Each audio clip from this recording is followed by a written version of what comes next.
दोस्तों, IELTS 101 का 6th episode में आप सबका स्वागत है। इस एपिसोड में हम लोग बात करने वाले हैं IELTS का थर्ड पार्ट राइटिंग के बारे में। अगर आप थोड़ा स्टैटिस्टिक्स देखोगे तो आपको पता चलेगा कि राइटिंग में सबसे कम स्कोर आता है ज़्यादातर कैंडिडेट्स का। तो इसलिए आपको राइटिंग के ऊपर खास ध्यान देना पड़ेगा। तो इससे क्या होगा, आपका राइटिंग का स्कोर अगर अच्छा आएगा तो आपका ओवरऑल बैंड स्कोर भी अच्छा आएगा। और ये राइटिंग टास्क 2 का जो सेकेंड पार्ट है, जिसमें आपको एक एसे लिखना पड़ेगा, इस पार्ट को लेके आज बात करेंगे। ये सेकेंड पार्ट इसलिए ज़्यादा इम्पोर्टेंट है क्योंकि ये सेकेंड पार्ट में आपका ओवरऑल राइटिंग का टोटल 66% मार्क्स कैरी करता है। और ये सेकेंड पार्ट में आपको इस तरह का एक एसे का प्रॉम्प्ट मिलेगा जिसका आपको आंसर करना पड़ेगा। और ये जो सैंपल क्वेश्चन अभी आपको दिख रहा है, इसी टाइप का क्वेश्चन चाहे आप एकेडमिक हो या जनरल ट्रेनिंग हो, दोनों को एक ही तरह का एसे लिखना पड़ेगा। देख लेते हैं ये राइटिंग टास्क 2 का कुछ की पॉइंट्स। जो पहला इंपॉर्टेंट पॉइंट है वो है कि ये टोटल स्कोर का 66% पोर्शन आपको राइटिंग टास्क 2 में मिलेगा। तो इसके चलते आपको क्या करना होगा, आपको कम से कम 35 से 40 मिनट टाइम देना पड़ेगा राइटिंग टास्क 2 के लिए। और राइटिंग टास्क 2 में आपको मिनिमम 250 वर्ड्स लिखना ही पड़ेगा ऐसे में। अगर आप 249 वर्ड्स भी लिखते हो तो भी आपको पेनलाइज किया जाएगा, क्योंकि आप जो रिक्वायर्ड वर्ड लिमिट है 250 नहीं क्रॉस या टच किए। तो आपका टारगेट यही होना चाहिए कि आपको 250 से 300 वर्ड्स के अंदर ये ऐसे लिखना है। और एक इम्पॉर्टेंट टॉपिक जो है, जो बहुत सारा कोचिंग सेंटर या ऑनलाइन ट्यूटर से हम लोगों को गलत इंफॉर्मेशन मिलता है, वो लोग के हिसाब से राइटिंग टेस्ट 2 में बहुत सारा ऐसे का टाइप रहता है। पर अगर आप IELTS का ऑफिशियल वेबसाइट देखोगे, उसमें आपको बस यही बोला जाएगा कि आपको बस एक डिस्कर्सिव ऐसे लिखना है।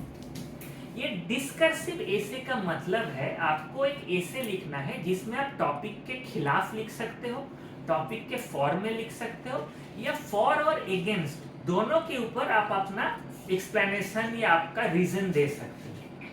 तो आपको बस यही करना है राइटिंग टास्क 2 में। आपको क्वेश्चन पढ़ना है, क्वेश्चन को समझना है, और कि क्या क्या सवाल आपसे पूछा जा रहा है उसके ऊपर आपको एक डिस्कर्सिव ऐसे लिखना है। शुरू में हम जो बोले थे कि IELTS राइटिंग टास्क 2 में ऐसे का कोई टाइप नहीं होता, पर अब हम देख लेते हैं ऐसे का तो टाइप नहीं होता, पर क्वेश्चंस का टाइप होता है। तो ये क्वेश्चंस का क्या क्या टाइप हो सकता है वो एक बार देख लेते हैं। देखिए, ओपिनियन क्वेश्चंस आ सकता है जिसमें आपसे आपका ओपिनियन पूछा जाएगा। ये एडवांटेज और डिसएडवांटेज का क्वेश्चन आ सकता है जिसमें ऐसे प्रॉम्प्ट का एडवांटेज और डिसएडवांटेज के बारे में पूछा जाएगा। प्रॉब्लम सॉल्यूशन टाइप का क्वेश्चन आ सकता है जिसमें एक प्रॉब्लम दिया होगा, उसका क्या सॉल्यूशन है आपके हिसाब से, वो आपसे पूछा जाएगा। पर ऐसा भी क्वेश्चन आ सकता है कि आप दोनों व्यू को डिस्कस करो, या आपका कौन सा व्यू पसंद है वो बताओ, या बस आप डिस्कस करके ही छोड़ दो। तो इस टाइप का क्वेश्चन आ सकता है। पर इसमें क्या है, इसमें आपको क्वेश्चन पढ़ना है और वो क्वेश्चन के हिसाब से अपना आंसर तैयार करना है। अगर आप कोई टेम्पलेट याद करके जाओगे तो एग्जैक्ट अगर वो टेम्पलेट मैच नहीं होगा, तब क्या होगा, आप जो याद करके आए हो आप वही लिखोगे, पर आपका कुछ पोर्शन वो ऑफ टॉपिक हो जाएगा। तो उससे क्या होगा, IELTS ऑफिशियल वेबसाइट के हिसाब से test takers should note that they will be penalised for irrelevance if the response is off topic. तो उसमें क्या होगा, टास्क रिस्पॉन्स में आपका स्कोर कम हो जाएगा। अब देखिए, आपको टेम्पलेट तो याद करना नहीं है, तो कैसे आप अप्रोच करोगे राइटिंग टास्क 2 को। जो सबसे ज़रूरी पॉइंट है वो है, जब भी आप क्वेश्चन दिखेगा आपको, आपको पहले आइडिया जनरेट करना पड़ेगा। तो हम जो पहला एपिसोड में बताए थे IELTS का ओवरव्यू में, कि आपको IELTS प्रिपरेशन के शुरू में ही रीडिंग करना पड़ेगा बहुत सारा टॉपिक के बारे में। चाहे वो न्यूज़पेपर हो सकता है, मैगजीन हो सकता है, गूगल न्यूज़ हो सकता है, उससे क्या बेनिफिट होगा, बहुत तरह का टॉपिक के बारे में आपका एक ओवरव्यू आ जाएगा, तो आपका आइडिया जनरेट करने में आपको आसानी होगी। अब आइडिया जनरेट करने से पहले आपको क्या करना होगा, जो प्रॉम्प्ट है वो बहुत ध्यान से पढ़ना है, फिर समझना है, और वो प्रॉम्प्ट के बाद क्या क्या क्वेश्चन या क्या क्या क्वेश्चंस आपसे पूछा गया है वो भी आपको समझना है। उसके बाद ही आप ढंग से आइडिया जनरेट कर पाओगे। तो आइडिया जनरेट करने के लिए क्या करना पड़ेगा, पहले तो आपको क्वेश्चन समझना पड़ेगा, ऐसे का प्रॉम्प्ट समझना पड़ेगा, और आपको बहुत सारा टॉपिक के बारे में थोड़ा बहुत नॉलेज गैदर करना पड़ेगा। अब देख लेते हैं, जो सैम्पल क्वेश्चन हम देखे थे उसके बारे में हम कैसे आइडिया जनरेट कर सकते हैं। जो पहला लाइन है, some people believe that studying online is less effective than studying face to face.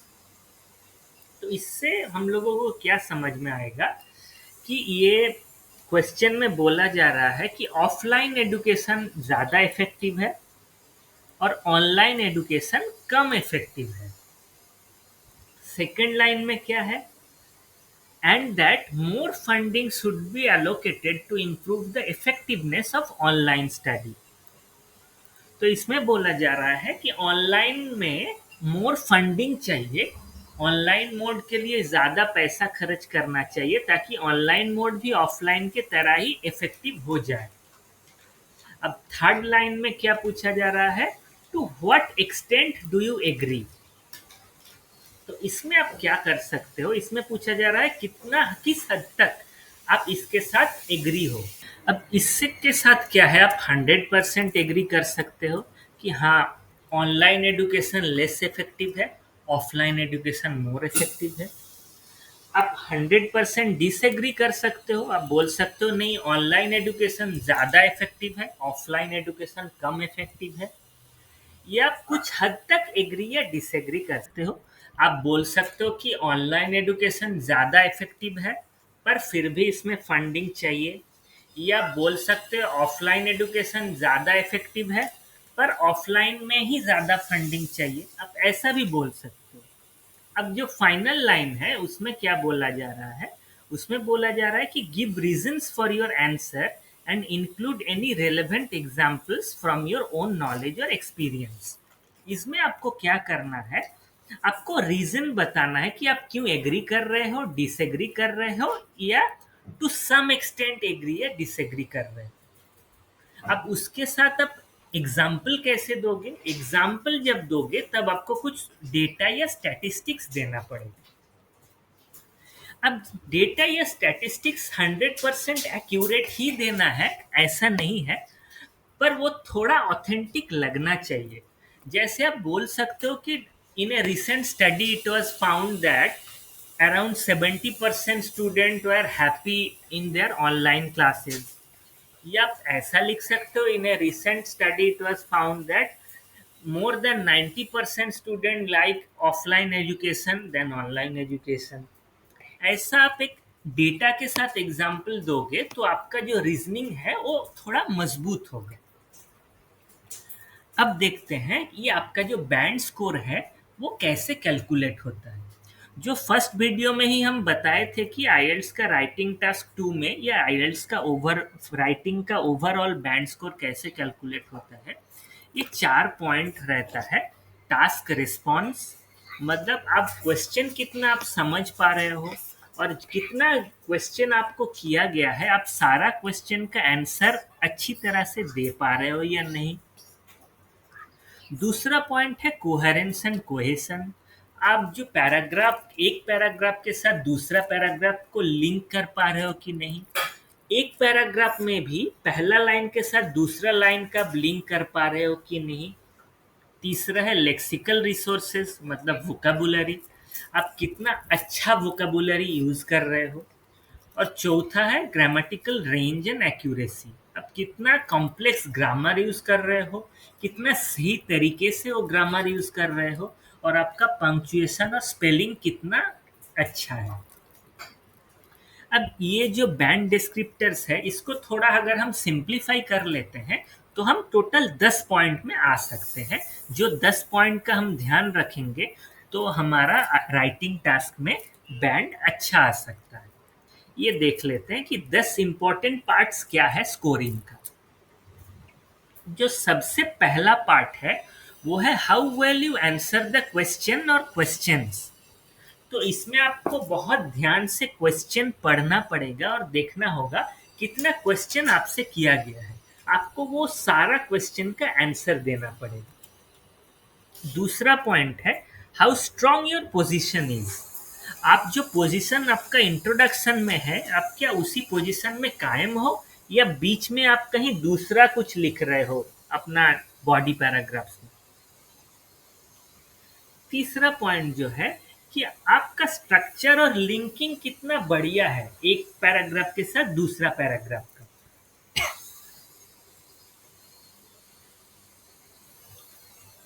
चौथा जो है कि आपका जो पूरा एसे है वो एसे का हर एक पार्ट एक दूसरे के साथ कैसा लिंक हो रहा है। पांचवा जो है वो है आपका वोकाबुलरी कितना वाइड रेंजिंग है।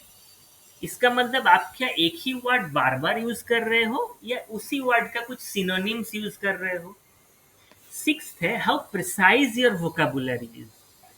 इसमें क्या है, इसमें आपको थोड़ा टॉपिकल वोकाबुलरी सीखना पड़ेगा। मतलब अगर कोई स्पेसिफिक टॉपिक के बारे में आपको पूछा गया है, आपको वो टॉपिक स्पेसिफिक कुछ वोकाबुलरी यूज करना होगा। और ये टॉपिक स्पेसिफिक वोकाबुलरी यूज करने के लिए आपको बहुत सारा टॉपिक के बारे में थोड़ा बहुत पढ़ना पड़ेगा। उससे क्या होगा, आपका टॉपिकल वोकाबुलरी एनरिच होगा। तो आप एग्जैक्ट उसी टॉपिक के ऊपर जो स्पेसिफिक वोकाबुलरी है वो यूज कर पाओगे। सेवेंथ पॉइंट है कि how flexible your grammar is. आप क्या बस सिंपल सेंटेंस ही यूज कर रहे हो या आप सिंपल के साथ कॉम्प्लेक्स, एक्टिव वॉइस के साथ पैसिव वॉइस, इतना तरह का सेंटेंस यूज कर रहे हो। अपना ग्रामर का रेंज आप डिस्प्ले कर पा रहे हो अपना एसे में।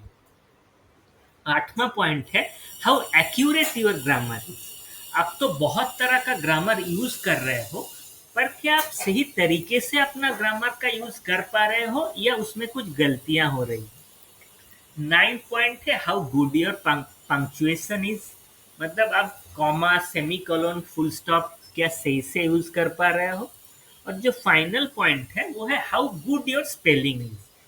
इसमें क्या है, जल्दी जल्दी में बहुत बार हम बहुत सिली मिस्टेक्स कर बैठते हैं। तो अपना एसे जब खत्म हो जाएगा, आप कम से कम 2 से 3 मिनट रखो एक बार रिव्यू करने के लिए, ताकि जो सिली मिस्टेक्स आप स्पेलिंग में कर रहे हो उसको आप रेक्टिफाई कर पाओ। तो ये 10 पॉइंट अगर आप ध्यान रखोगे अपना एसे लिखने के टाइम, तो आपका एसे का ओवरऑल बैंड स्कोर बहुत ही बढ़िया आ सकता है। अब देख लेते हैं कि मान लो आपको क्वेश्चन पेपर मिला, आंसर शीट मिला, तो आपको क्या करना है। देखिए, आपको इस टाइप का एक आंसर शीट मिलेगा जो pen and paper based format choose करोगे, और जो कंप्यूटर बेस्ड चूज करोगे उसे कंप्यूटर में टाइप करना पड़ेगा। इसमें आपको आंसर लिखना होगा। इसका एक लिंक डिस्क्रिप्शन बॉक्स में है, आप उसे डाउनलोड कर लो और उसी आंसर शीट में अपना राइटिंग का प्रैक्टिस करो।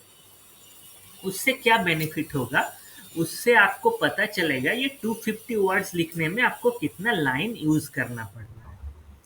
तो अब एक बार पूरा जो हम इस वीडियो में जो जो पॉइंट हम देखे हैं उसका एक बार रिकैप कर लेते हैं। जो सबसे पहला पॉइंट है वो है आपको क्वेश्चन को बार बार पढ़ना है और फुल्ली समझना है कि क्वेश्चन क्या है, आपसे क्या क्या पूछा जा रहा है। दूसरा पॉइंट है कि आपको आइडिया जनरेट करना है। मतलब आप क्या लिखने वाले हो वो आपको सोचना है थोड़ा देर के लिए।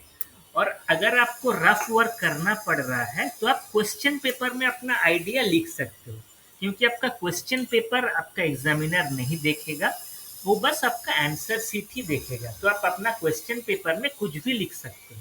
आप 2 या 3 आइडिया जो आपने जनरेट किया है वो आइडिया अपना क्वेश्चन पेपर में लिख लो। फिर आप इंट्रोडक्शन लिखना स्टार्ट करो अपना आंसर शीट में। पर आपको ये ध्यान रखना पड़ेगा कि आपने जितना भी आइडिया जनरेट किए हो, सारा आइडियाज को आपका इंट्रोडक्शन में ही ब्रीफ में मेंशन करना है, ताकि एग्जामिनर को अपना इंट्रोडक्शन पढ़ के ही समझ में आ जाए कि आप नेक्स्ट पैराग्राफ में क्या क्या लिखने वाले हैं। आप अपना इंट्रोडक्शन के हिसाब से हर एक आइडिया के लिए आपको एक बॉडी पैराग्राफ लिखना पड़ेगा और वो आइडिया को सही तरीके से एक्सटेंड करना पड़ेगा। और ये एक्सटेंड आप कैसे करोगे? कुछ मीनिंगफुल एग्जाम्पल्स के साथ। और आप जो कंक्लूजन लिखोगे वो पैराग्राफ में भी आपको सारा अपना आइडियाज ब्रीफ में मेंशन करना होगा। आप एक बार इंट्रोडक्शन में भी अपना आइडियाज मेंशन कर चुके हो, अब कंक्लूजन में भी आपका आइडियाज मेंशन करना पड़ेगा, पर इस बार आपको थोड़ा अपना राइटिंग का पैटर्न चेंज करना पड़ेगा। आप डायरेक्ट अपना इंट्रोडक्शन और कंक्लूजन को कॉपी मत कर लो, आप थोड़ा अपना सेंटेंस का पैटर्न चेंज करके अपना कंक्लूजन लिखो। और अपना प्रैक्टिस टेस्ट जो आप दोगे घर में, वो सैम्पल आंसर शीट में ही करो। उसमें आपको पता चल जाएगा कि मोर देन 250 वर्ड्स लिखने के लिए आपको कितना लाइंस का यूज करना पड़ रहा है, तो एग्जाम के टाइम आपको वर्ड्स काउंट करने में आसानी होगी। अब आप बस अपना प्रैक्टिस स्टार्ट करो। प्रैक्टिस करते टाइम जो भी प्रॉब्लम्स आएगा कमेंट बॉक्स में मेंशन करो। नेक्स्ट वीडियोस में हम ट्राई करेंगे अपना सारा प्रॉब्लम्स का सॉल्यूशन ढूंढने का। Thank you, best of luck. आशा करते हैं राइटिंग टास्क 2 का एक ओवरव्यू आप लोगों को मिल गया होगा। अभी राइटिंग टास्क 2 में अच्छा स्कोर करने के लिए और भी कुछ चीज़ों को आपको फॉलो करना है। जैसे एक इंट्रोडक्शन बढ़िया से लिखना है, बॉडी पैराग्राफ को सही से एक्सटेंड करना है और मीनिंगफुल एग्जाम्पल्स देना है, और सही से अपना एसे को कंक्लूड करना है। तो आगे चल के हम लोग इंट्रोडक्शन, बॉडी पैराग्राफ और कंक्लूजन के बारे में और वीडियोस बनाएंगे। तो मेरे साथ बने रहिए, चैनल को सब्सक्राइब कीजिए, वीडियो को लाइक और शेयर कीजिए। और नेक्स्ट वीडियो में हम लोग बात करने वाले हैं एकेडमिक राइटिंग टास्क 1 का। Thank you.